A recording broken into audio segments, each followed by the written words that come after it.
I never thought the man I trusted the most would betray me like this, handing me over to temptation without even realizing it. It started innocently enough, a family dinner, polite smiles, harmless conversations. But the moment his nephew stepped into our house, something shifted. The way he looked at me, the way he spoke, it awakened something I hadn't felt in years.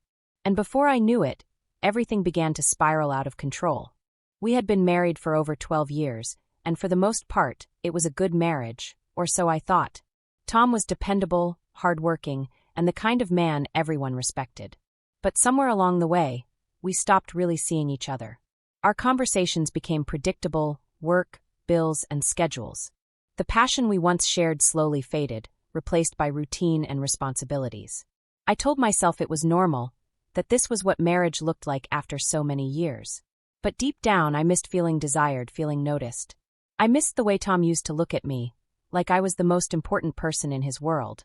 Now, I was lucky if he looked up from his phone long enough to hear what I was saying. That's when Luke entered our lives, Tom's nephew. He was younger, confident, and had this magnetic charm that made it impossible to ignore him. Tom trusted him completely, always bragging about how responsible and grounded he was. But when Luke looked at me, it wasn't the casual, indifferent glance of a family member. It was something more. At first, I brushed it off. He was just being polite, maybe even overly friendly. But the more time we spent together, the harder it became to ignore the way he made me feel. It wasn't just attraction, though that was undeniable. It was the way he listened to me, really listened. He made me laugh, asked about my interests, and made me feel like I mattered again. I didn't realize how starved I was for attention until Luke started giving it to me. Suddenly, I found myself looking forward to his visits, dressing up just a little more than usual, and lingering in conversations that felt far too intimate. Tom never noticed.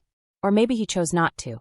When he announced he'd be going away for a business trip and suggested Luke stay over to keep me company, I should have said no. I should have seen the danger. Instead, I smiled and agreed, convincing myself it was harmless. But deep down, I knew this wasn't harmless. I just didn't know how far it would go, or how much I'd risk losing. The first night Tom was away felt ordinary, at least at first. Luke and I had dinner together, laughing and chatting like we always did. But this time, something was different. The room felt heavier, like there was an invisible thread pulling us closer with every word exchanged. I told myself it was in my head. I was just lonely missing Tom and reading too much into the way Luke looked at me. But the way his eyes lingered when I laughed, the way he leaned just a little closer than necessary, it was hard to ignore. After dinner, we sat in the living room. The TV was on, but I wasn't paying attention. Neither was he. Our conversation slowed, and the silence between us felt louder than any words could have. "I don't know how Tom got so lucky," Luke said suddenly, his voice soft but deliberate. I turned to look at him, startled by his words. "What do you mean?" "He has you," Luke replied, his gaze steady and intense. "You're amazing, you know that?" I should have laughed it off. I should have changed the subject. But instead my stomach flipped, and heat rose to my cheeks. "Thank you," I said, my voice barely above a whisper. I could feel his eyes on me even as I looked away, pretending to focus on the TV. But then he shifted closer, and I could feel the warmth of his body near mine. "You deserve to hear that more often," he murmured.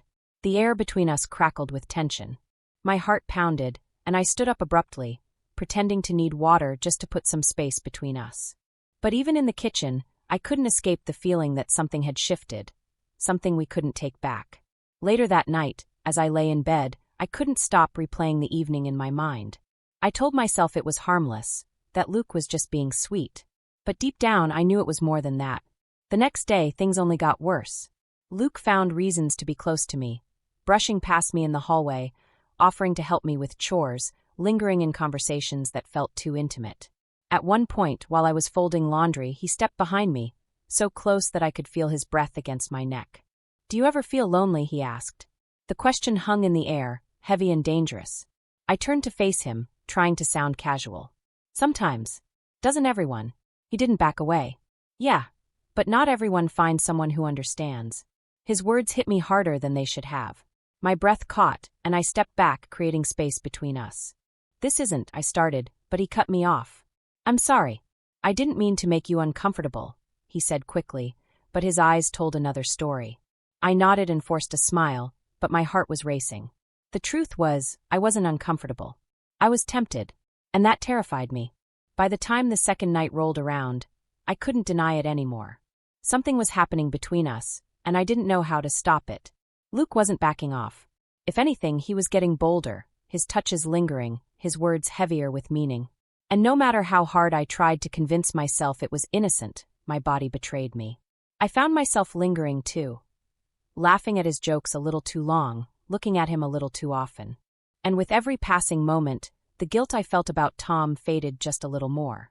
By the third night, the tension between Luke and me had become unbearable. Every glance felt loaded, every accidental touch sent shivers down my spine. I tried to keep my distance, to remind myself of the boundaries I was dangerously close to crossing. But the more I tried to resist, the harder it became. That evening, after dinner, Luke lingered in the kitchen while I cleaned up. I could feel his eyes on me, the weight of his gaze making my hands tremble as I washed the dishes. "Let me help," he said, stepping up beside me and grabbing a dish towel. His arm brushed against mine, and I froze.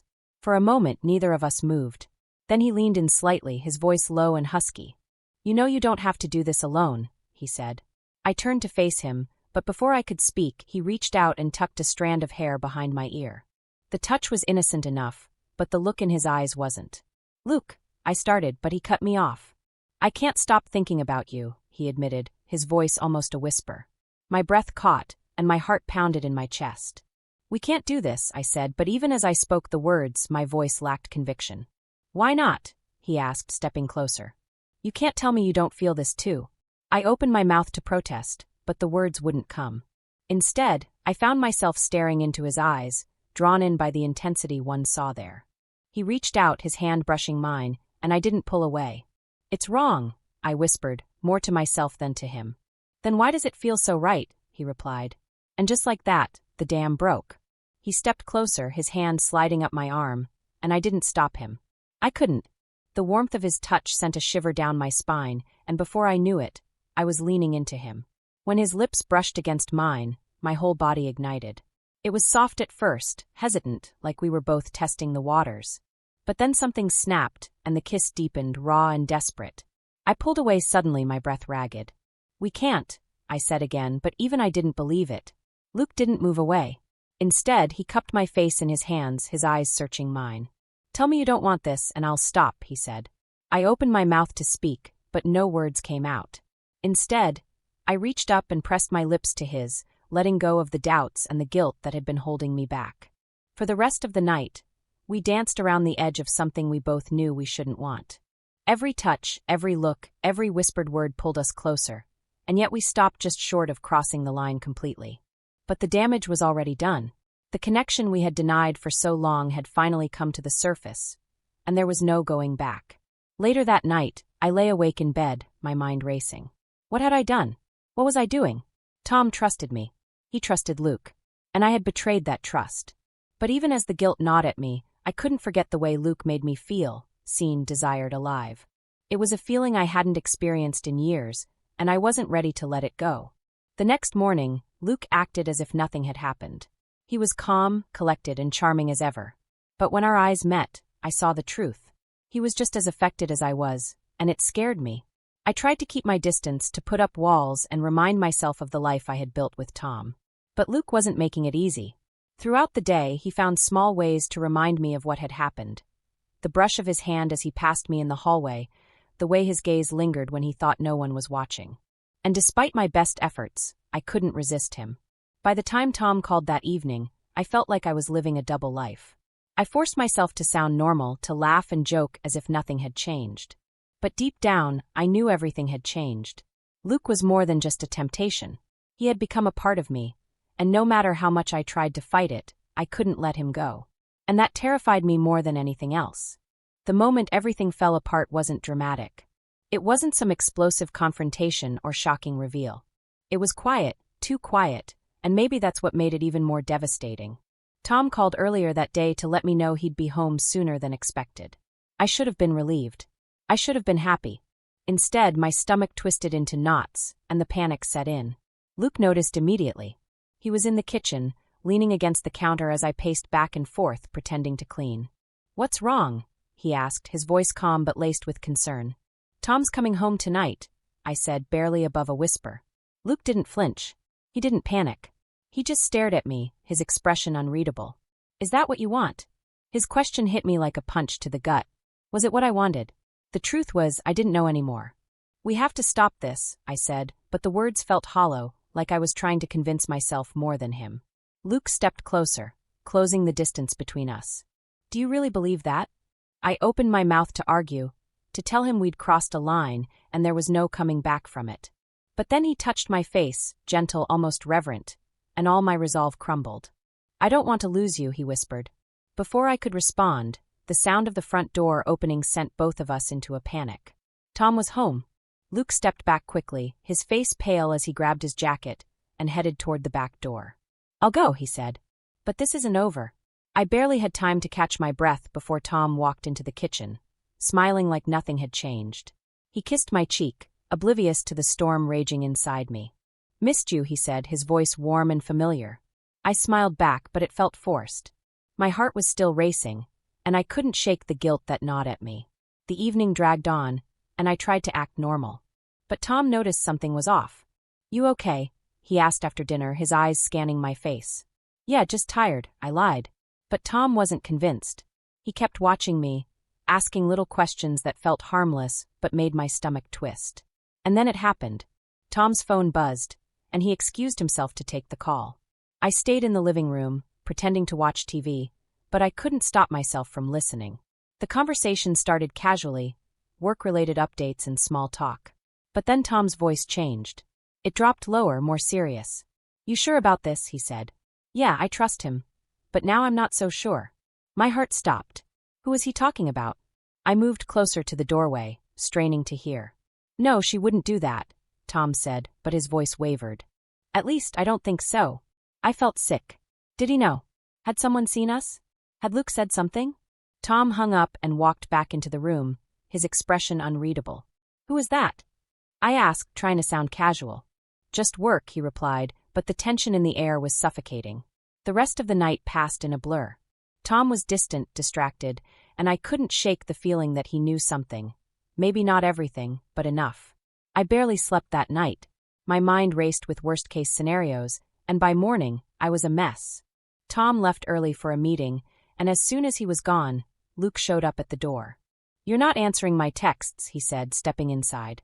I can't do this, I blurted out, the words tumbling out before I could stop them. He knows something, Luke. I can feel it. Luke didn't back away. Instead, he reached for my hand. Then let's tell him the truth, he said. I froze. What? This isn't just some fling, Luke said. You feel it too. Don't pretend you don't. Tears welled in my eyes. I can't just throw everything away. I can't destroy his life, our life. Then what are we doing? Luke asked, his voice raw. Because I can't keep pretending this doesn't mean anything. The room spun around me. I knew he was right. I couldn't keep lying, to Tom or to myself. But before I could respond, the front door opened and Tom walked in. He stopped in his tracks when he saw Luke standing there, holding my hand. What the hell is going on? Tom's voice was sharp, demanding. I yanked my hand away from Luke and stepped back. It's not what it looks like, I said, but the words felt empty. Tom's eyes darkened, and for the first time, I saw the suspicion that had been simmering under the surface. Really, he snapped. Because it looks like my wife and my nephew have something to explain. The silence that followed was deafening. I opened my mouth to speak, but no words came out. Luke didn't back down. She deserves more than what you've been giving her, he said. Tom's face turned red. Get out, he ordered. Luke hesitated, looking at me one last time before turning and walking out the door. Tom turned to me, his expression a mix of anger and hurt. Is it true, he demanded. I couldn't lie anymore. I don't know, I said softly, tears streaming down my face. The damage was done. There was no taking it back. The silence after Luke left was unbearable. Tom stood there, staring at me like he didn't recognize the woman in front of him. His hands were clenched into fists, and his breathing was heavy, but it wasn't anger that scared me. It was the hurt, the raw pain in his eyes. Is it true? He asked again, his voice quieter this time. I opened my mouth, but no words came out. How could I explain the mess I had created? How could I tell him that I never meant for it to happen, but it did anyway? Answer me. Tom's voice cracked and I flinched. Tears streamed down my face. I didn't mean for it to happen, I said finally, my voice barely above a whisper. I never wanted this. But you let it happen, he shot back. You let him get close. You let him touch you. I couldn't deny it. I nodded, and Tom turned away, running a hand through his hair as if he was trying to hold himself together. How long? He asked after what felt like forever. It never went that far, I said quickly. I swear we never. But you wanted to, he cut me off. Didn't you? I couldn't lie to him. Not anymore. Yes, I admitted, and the word hung in the air like a death sentence. Tom shook his head, pacing the room like he didn't know what to do with himself. After everything we've been through, after all these years, I wanted to reach out to him, to tell him how sorry I was, but I knew it wouldn't make a difference. The damage was already done. Did you ever think about what this would do to me? He asked, his voice breaking. To us. I didn't plan it, I said, my voice trembling. I didn't go looking for it. I was lonely, Tom. I felt invisible, and he saw me. Tom's eyes narrowed. So this is my fault? No. I cried. I'm not blaming you. I don't know how it happened. He laughed bitterly. You don't know how it happened? You let my nephew, my blood, come into our home and destroy everything we built. The words hit me like a slap. I wanted to scream, to beg for forgiveness, but I knew it wouldn't be enough. Tom grabbed his keys and headed for the door. Where are you going? I asked, panicking. I need air, he said, and then he was gone. I collapsed onto the couch, sobbing. The house felt empty, hollow, like the walls were closing in on me. When Tom came back hours later, he didn't say a word.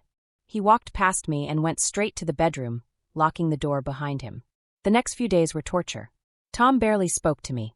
When he did, it was short, clipped sentences that left no room for conversation. I tried to apologize, to explain, but he wouldn't listen. He avoided me at every turn, and I felt like a ghost in my own home. Luke, on the other hand, wouldn't stop calling. He left messages, begging me to talk to him, to tell him what was happening. But I couldn't. I deleted every message without listening to the end. One afternoon, I came home to find Tom packing a bag. What are you doing? I asked, my voice shaking. I can't be here, he said simply. Not right now. Tom, please. I don't know if I can forgive you, he interrupted. And I don't know if I even want to. His words felt like a punch to the gut, but I didn't stop him. How could I? When he walked out that door, I knew everything had changed. The days blurred together after that. I avoided Luke's calls and texts, but that didn't stop the guilt. It sat heavy on my chest, suffocating me. I thought about calling Tom, begging him to come home, but every time I picked up the phone, I froze. What could I say that would make this right? And then Luke showed up. I opened the door, and there he was, looking as broken as I felt. I'm sorry, he said, his voice soft. I never wanted to hurt you. I wanted to tell him to leave, but I couldn't. Instead, I let him in, and for the first time in days, I didn't feel completely alone. But that only made the guilt worse. I knew I had to face the consequences of what I had done, whatever those might be. The house felt emptier than ever. Tom's absence was like a constant echo, reminding me of what I had done, what I had destroyed. I kept replaying the moment he walked out, the look in his eyes that told me he wasn't sure if he could ever trust me again. Luke tried to be there for me. He called, texted, and even showed up at my door a few times. Each time, I let him in because I didn't know how to be alone with my guilt. But the more time we spent together, the more I realized he wasn't the solution. He was a reminder of the mistake I couldn't take back. One evening, as we sat in the living room, I finally said the words I'd been avoiding. This isn't right, I told Luke, my voice trembling. I can't keep doing this. His face fell. I thought we had something real, he said. I shook my head. Maybe we did, but it wasn't worth losing my marriage. It wasn't worth hurting Tom. Luke looked at me for a long time, and then he nodded. I just wanted to make you happy, he said softly. And maybe that was the hardest part, knowing that Luke hadn't set out to hurt me or Tom. He was just as caught up in the emotions as I was. But that didn't make it right. After he left, I broke down. The guilt and regret came crashing over me, and for the first time, I let myself feel the full weight of what I'd done. I thought about calling Tom, begging him to forgive me, but deep down I knew forgiveness wouldn't come easily. Over the next few weeks, I started going to therapy. I needed to understand why I had let things go so far, why I had been so desperate for attention that I risked everything. And slowly, I began to face the truth. I had been lonely, yes, but I had also been too afraid to confront the cracks in my marriage. Instead of fixing what was broken, I had looked for a quick escape, a dangerous thrill that made me feel alive again. It wasn't Luke's fault. It wasn't even entirely Tom's fault. It was mine. One day, Tom finally called. His voice was cold, but he didn't sound angry anymore, just tired. "I'm not ready to come home," he said. "But I think we need to talk." It wasn't forgiveness, but it was a start. We met at a small cafe, and for the first time, we really talked. I apologized, not just for what I did, but for all the times I let our marriage drift into autopilot. And he admitted that he had taken me for granted too. We didn't fix everything in that one conversation, but we agreed to try, to see if there was anything left worth saving. As I sat across from him, I realized that love isn't always about passion or excitement. Sometimes it's about choosing each other, even when it's hard, even when it hurts. I learned that one moment of weakness can unravel years of trust, but it can also be a wake-up call, a chance to rebuild what was broken. And while I didn't know if Tom and I would make it, I knew one thing for sure. I would never let myself feel invisible again. What would you have done in her place? Could you forgive a moment of weakness? Or is betrayal something that can never be undone? Share your thoughts in the comments below. I'd love to hear your perspective. And don't forget to like, subscribe, and turn on notifications for more intense and shocking stories like this one. Trust me, you won't believe what's coming next.